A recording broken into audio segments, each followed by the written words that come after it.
पहला शमूएल अध्याय 4। पवित्र संदूक की बंधुआई और लौटाया जाना।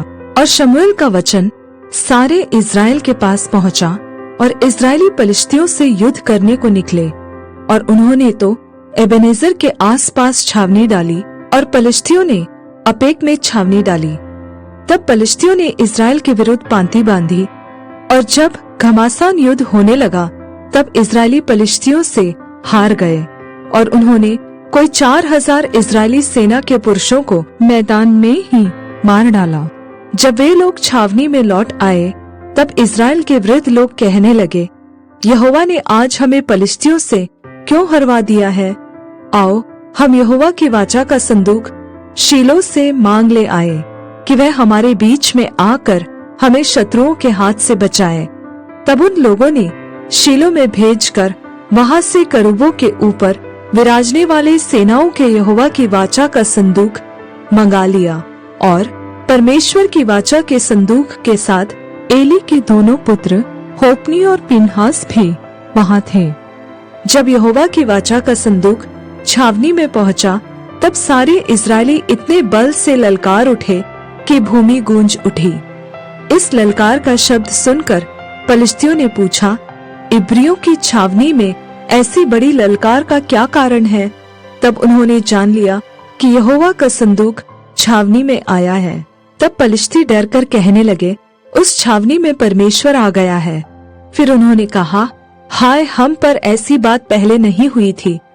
हाय, ऐसे महाप्रतापी देवताओं के हाथ से हमको कौन बचाएगा?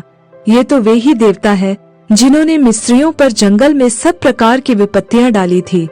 हे पलिश्तियों, तुम हियाव बांधो और पुरुषार्थ जगाओ। कहीं ऐसा न हो कि जैसे इब्री तुम्हारे अधीन हो गए वैसे तुम भी उनके अधीन हो जाओ। पुरुषार्थ करके संग्राम करो। तब पलिश्ती लड़ाई के मैदान में टूट पड़े और इज़राइली हार कर अपने अपने डेरे को भागने लगे। और ऐसा अत्यंत संहार हुआ कि 30,000 इज़राइली पैदल खेत आए। और परमेश्वर का संदूक छीन लिया गया और एली के दोनों पुत्र होप्नी और पिनहास भी मारे गए। एली की मृत्यु। तब उसी दिन एक बिन्यामीनी मनुष्य सेना में से दौड़कर अपने वस्त्र फाड़े और सिर पर मिट्टी डाले हुए शीलो पहुंचा। वह जब पहुंचा उस समय एली, जिसका मन परमेश्वर के संदूक की चिंता से थरथरा रहा था, वह मार्ग के किनारे कुर्सी पर बैठा बाट जो रहा था। और जैसे ही उस मनुष्य ने नगर में पहुंचकर वह समाचार दिया, वैसे ही सारा नगर चिल्ला उठा। चिल्लाने का शब्द सुनकर एली ने पूछा, ऐसे हुल्लड़ और हाहाकार मचने का क्या कारण है? और उस मनुष्य ने झट जाकर एली को पूरा हाल सुनाया। एली तो 98 वर्ष का था और उसकी आंखें धुंधली पड़ गई थी और उसे कुछ सूझता न था। उस मनुष्य ने एली से कहा, मैं वही हूँ जो सेना में से आया हूँ और मैं सेना से आज ही भाग कर आया हूँ। वह बोला, हे मेरे बेटे, क्या समाचार है? उस समाचार देने वाले ने उत्तर दिया, इज़राइली पलिश्तियों के सामने से भाग गए हैं और लोगों का बड़ा भयानक संहार भी हुआ है। और तेरे दोनों पुत्र होप्नी और पिनहास भी मारे गए और परमेश्वर का संदूक भी छीन लिया गया है। जैसे ही उसने परमेश्वर के संदूक का नाम लिया वैसे ही एली फाटक के पास कुर्सी पर से पछाड़ खा कर गिर पड़ा और बूढ़ा और भारी होने के कारण उसकी गर्दन टूट गई और वह मर गया। उसने तो इज़राइलियों का न्याय 40 वर्ष तक किया था। इकाबोद उसकी बहू पिनहास की स्त्री गर्भवती थी और उसका समय समीप था।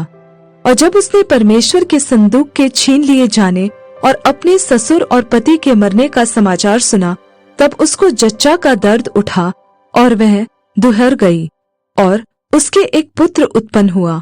उसके मरते मरते उन स्त्रियों ने जो उसके आसपास खड़ी थी उससे कहा, मत डर, क्योंकि तेरे पुत्र उत्पन्न हुआ है। परंतु उसने कुछ उत्तर न दिया और न कुछ ध्यान दिया।